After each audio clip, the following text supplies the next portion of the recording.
네, 이렇게 첫 번째 이상형 월드컵 만나봤습니다. 우승 종목은 ABL 바이오였네요. 네, 이제 다음 주를 대비해 봐야겠죠? 이번 문제지 열어주세요. 다음 주에도 주목해야 할 섹터를 고르시오. 네, 오늘의 세 가지 주요 섹터 이렇게 자리했습니다. 먼저 로봇입니다.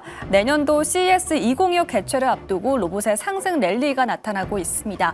이번 연도 키워드는 휴머노이드라고 할 수 있겠는데요. 현대차 그룹은 이곳에서 휴머노이드 로봇을 처음으로 선보이겠다고 밝혔고 LG전자, 삼성도 로봇의 티저 영상을 공개했습니다. 최근 로봇에 대해서 단순 테마인지 아니면 내년도 주도 섹터로 자리 잡을 것인지에 대해서 의견이 분분한 상황인데요. 잠시 후에 두 분의 인사이트 들어보도록 하겠습니다. 네, 다음은 반도체입니다. 반도체 투톱 날아오르면서 오늘 지수를 크게 이끌었죠. 삼성전자와 SK하이닉스가 내년 2월에 HBM4 양산을 나란히 할 예정입니다. 현재 엔비디아의 차세대 AI 칩 루빈에 탑재될 HBM4를 가장 먼저 대량 생산하게 된 건데요. 이로써 시장 주도권 굳히기에 들어갔다는 평가가 나오고 있습니다. 내년도 글로벌 메모리 시장에서도 K반도체의 독주가 이어질 거라는 전망에 오늘 두 종목 모두 다 강세를 보였습니다. 네, 마지막은 제약바이오입니다. 제약바이오에도 오늘 활기가 돌았는데요. 내년도 미국에서 열리는 JP모건 헬스케어를 앞두고 바이오의 투심이 몰리고 있습니다. 글로벌 정책 불확실성을 어느 정도 해소한 만큼 바이오의 투심이 몰리고 있는데요. 새해에는 K바이오의 도약이 기대가 되는 상황입니다. 그런 만큼 지금 이 시점에서 담아도 괜찮을지 투자 전략 세워보겠습니다. 네, 이렇게 세 가지 주요 섹터에 대한 이야기 나눠봤는데요. 이 안에서 다음 주에 주목해야 할 섹터는 무엇일까요? 주식남녀의 두 번째 선택, 보드를 들어주세요. 네, 오늘 시장, 짧게 보면은 최근 시장, 그리고 넓게 보면은 올해 시장에서 가장 주목을 받았던 세 가지 섹터가 아닐까 싶습니다. 반도체, 제약바이오, 그리고 로봇까지 선택지가 주어졌고요. 자, 다음 주, 그러니까 새해에도 계속해서 주목해야 할 섹터를 골라달라라는 주문을 드렸는데, 자, 두 분께서 어떤 답을 들어주실지 확인해 보도록 하겠습니다. 보드 확인해 보시죠. 자, 이화진 과장님은 반도체, 그리고 3번 적어주셨으니까 제약바이오를 골라주셨습니다. 저희 앞서서 이제 반도체랑 제약바이오 한참 떠들다 왔는데 또 이 얘기를 해야 할까요? 어떻게 못다 하신 말씀이 있으면 좀 추가로 해주고 아니면 이제 로봇 얘기를 조금 더 추가해서 하면 좋을 것 같은데 일단 반도체 보면은 HBM4의 경쟁이 이제 내년에 본격화될 것 같고 최근에 들려오는 소식들 보면은 HBM3E도 가격이 오르고 있다 그래요? 네, 맞습니다. 결국에는 지금 반도체로 이게 매기가 쏠리는 거는 그만큼 이제 중국도 이제 이번 주에 이제 H200 칩과 관련해서도 관세 유지 이슈도 나왔다라는 거는 그동안 이제 H20 칩에 관련해서는 사실 그동안 사실 중국도 저 스펙에 관련된 반도체는 AI 칩은 사실 필요가 없죠. 결국에는 하회에 이제 어센드 칩이 이제 올라오기 위한 전략도 있기는 하겠지만은 내년 2월부터 만약에 H200 칩이 들어가게 되면은 이제 우리나라 같은 경우는 이제 HBM3 8단 반도체가 들어가겠죠. 그러면서 이제 SK 하이닉스가 좀 더 이제 매출이 좀 올라가게 될 거고 실제로 지금 엔비디아가 연간 그 중국 쪽 비중이 거의 25%에서 거의 5%까지 내려왔습니다. 이 상황에서 엔비디아 가이던스도 뒤바뀌게 될 거고 그러면 SK 하이닉스도 그렇고 사실 오늘 한미 반도체가 주가 좀 굉장히 좀 많이 올라왔습니다. 그러면 이제 향후에 HBM3 반도체에 대한 양상 기대감도 있기는 하겠지만은 내년 2분기 때 결국에는 이제 HBM4가 마이컬 테스트가 통과가 된다라고 하게 되면 먼저 이제 12단 반도체가 일단 먼저 양산이 될 것 같아요. 그 이후에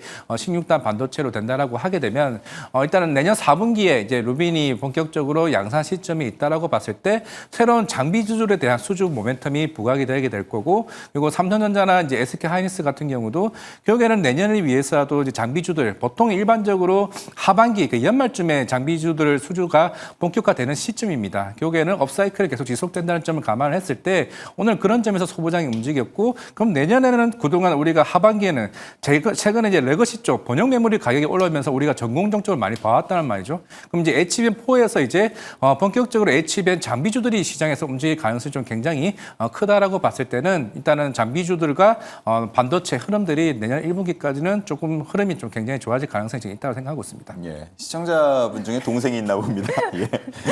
아니 형, 조금 전에 ABL 바이오 좋다며라고 하고 반도체를 또 실컷 이야기를 하시니까 네. 예, 민심 관리하는 거냐고 이렇게 얼굴이 말씀하시네요. 빨개졌어요. 안 그래도 오늘 이제 저한테 만약에 1억이 있다고 하게 되면은 자산 배분을 어떻게 하냐라고 얘기를 했을 때 예. 거의 동등한 수준입니다. 뭐 40%는 거의 70%는 반도체와 제약바이오 비중이 늘려가야 된다로 좀 보이고 있는 상황이고 반도체는 반도체대로 제약바이오는 제약바이오로 가는 거지. 그럼 우리는 이제 이상형 월드컵을 하는 거기 때문에 이제 선택을 할 수밖에 없었다. 예. 그런 점 좀 양해 부탁드리겠습니다. 예, 뭔가 좀 요리조리 이렇게 빠져나가는 느낌이 드는데 제가 그러면 빠져나갈 수 없는 추가 질문 하나만 드려볼게요. 네. 어쨌든 지금 HBM4 관련해서 나오는 전망들 보면 이 네. 점유율 관련된 전망을 보면 3 때랑은 달라요. 네. 삼성전자의 비중을 굉장히 좀 크게 잡는 경우들이 많더라고요. 이게 어떻게 보고 계신지, 실제로 그럴 것 같은지, 그리고 그에 따라서 삼성전자와 SK하이닉스의 주가 추이는 어떻게 될 건지 어떻게 전망하십니까? 이게 작년 2분기 때부터 삼성전자 항상 컨퍼런스 콜에서 항상 전영환 이제 DS 부문장이죠. 항상 기자회견에서 첫 번째 질문이 나왔습니다. 너네 HBM3 엔비디아 언제 들어가냐는 항상 질문했죠. 주가가 워낙 안 좋았으니까. 그때 항상 전영환 부문장은 얘기를 이렇게 꼭 얘기했습니다. 우리는 HBM4 쪽으로 사활을 걸고 있다고 얘기했습니다. 그때 시장에서 안 먹히죠. 3 8단 너네부터 이거부터 들어가야 되는데 HBM 왜 4에 반영을 하냐.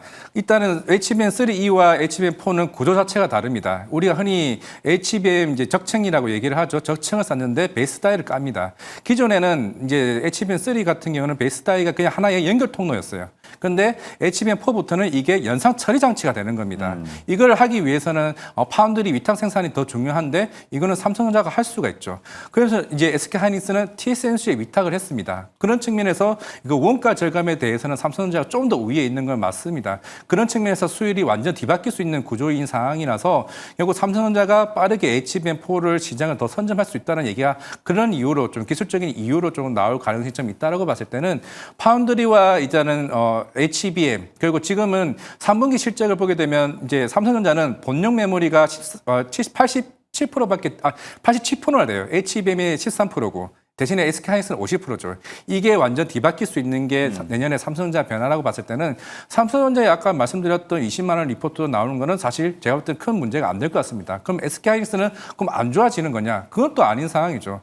왜냐하면 지금 시장은 계속 고성장화 있는 상황이고 뭐 최근에 오늘 이런 이슈를 보셨을 겁니다. 구글에서 HBM을 확보하지 못한 임원이 해고됐다는 얘기가 나왔습니다. 지금은 우리나라 하드웨어 쪽 관련해서는 아직까지는 거의 슈퍼 어린 상황이기 때문에 가격 단의 상승이 올라가게 되면 거의 수익성에 대한 마진은 더 올라갈 수밖에 없는 상황이기 때문에 한 달 전만 해도 SK하이닉스 내년 영업이익이 70조였습니다. 근데 지금 90조까지 올라왔어요. 그러면은 삼성전자나 SK하이닉스냐 두 개 택하는 게 아니라 그냥 두 개 다 같이 올라갈 수 있는 구조라고 좀 말씀드리겠습니다. 좋습니다.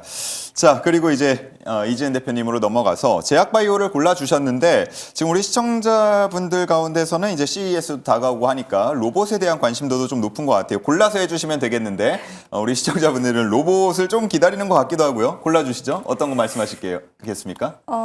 제약바이오를 얘기를 할 건데, 예. 로봇도 좋기는 좋아요. 근데 네. 요즘에 로봇주들이 이제 자율주행주들이랑 이번 CES의 화두가 이제 AI가 몸으로 표현되는 부분이잖아요. 피지컬 AI다 보니까 이게 처음엔 로봇만 계속 주목을 받다가 이제는 자율주행 관련된 종목들까지 좀 수급이 분산되는 부분들이 있다 보니 예전에는 로봇주들 다 같이 강했는데 요즘에는 로봇주 안에서 좀 선별적인 움직임이 나오는 그런 구간으로 진입을 한 것 같아서 일단 로봇주와 자율주행주 지금 로봇주가 너무 단기적으로 과열돼서 많이 올라오다 보니까 좀 지금 정의선도 그렇고 뭐 테슬라, 현대차 다들 우리나라 기술력이 상당 부분 뒤처졌다는 건 알지만 그 기조 같은 경우에 삼성전자도 이번에 지금 독일 한 회사의 아이다스 사업 부분을 인수를 하면서 자율주행으로 어쨌든 사업 방향성을 명확히 대기업들이 잡았다라는 부분들을 계속적으로 보여주고 있기 때문에 로봇과 자율주행이 좀 수급을 분산해서 가져가고 있는 것 같습니다. 그래서 로봇은 좋긴 좋지만 선별적인 움직임이 나올 가능성 좀 있다라고 보고 있고요. 제약바이오 같은 경우에는 지금 호재는 지속적으로 나오고 있는 것 같아요. 올해 기술 이전 같은 경우에도 규모가 사상 최대치를 결국에는 경신을 또 해주는 모습이 보여졌고 오늘은 또 바이오시밀러 쪽의 이야기도 많이 나왔는데 지금 특허 만료 2030년까지 블록버스터 의약품 특허 만료가 한 100건 정도 되다 보니까 이와 관련돼서 바이오시밀러 시장에 대한 기대감이 커지고 또 CDMO 지금 생물보안법 관련돼서도 기대할 수 있는 여력이 아직까지 남아있고 JP모건 헬스케어 일정도 있는데 이런 부분들 다 일정적인 부분들 중요하기도 하지만 제가 제약바이오를 좀 탄력적으로 봤던 이유는 아까 장 후반에 제약바이오 쪽으로 수급이 좀 쏠렸다라고 말씀을 드렸는데 로킷헬스케어라든지 그리고 알지노믹스 단기적으로 굉장히 좀 눌렸던 종목군들이 단숨에 7%, 8% 정도 밀어 올리는 모습들을 보여줬단 말이죠. 그 얘기는 단기적으로 수급이 아직 이탈한 게 아니라 단기 탄력도를 높일 수 있는 수급이 여전히 좀 제약바이오의 탄력적인 종목들에게 남아있다라는 생각이 들어서 제약바이오를 말씀을 드렸고요. 장기적으로 계속 본다면 반도체가 어떻게 보면 변동성이 가장 좀 적고 안전한 선택지는 될 수는 있겠지만 다음 주 주 초반 지금 거래일이 얼마 남지 않았잖아요. 그래서 그 거래일이 얼마 남지 않은 것으로 봤을 때는 한번 기대를 해봐도 좋지 않을까라는 의견 드려보도록 하겠습니다. 네, 좋습니다. 뭐 세 섹터가 사실 뭐 우열을 가리기 어려울 정도로 최근에 주목을 많이 받고 있고 실제로 그 중간에서는 또 종목 잘 오르는 것들도 많다 보니까 뭐 하나 꼽기가 참 어려웠던 것 같습니다. 세 가지 섹터에 대해서 두 분께서 잘 설명을 해주신 것 같고요. 자, 이제 마지막 다음 주 일정에 대한 문제를 풀어보도록 하겠습니다. 3번 문제 만나보시죠.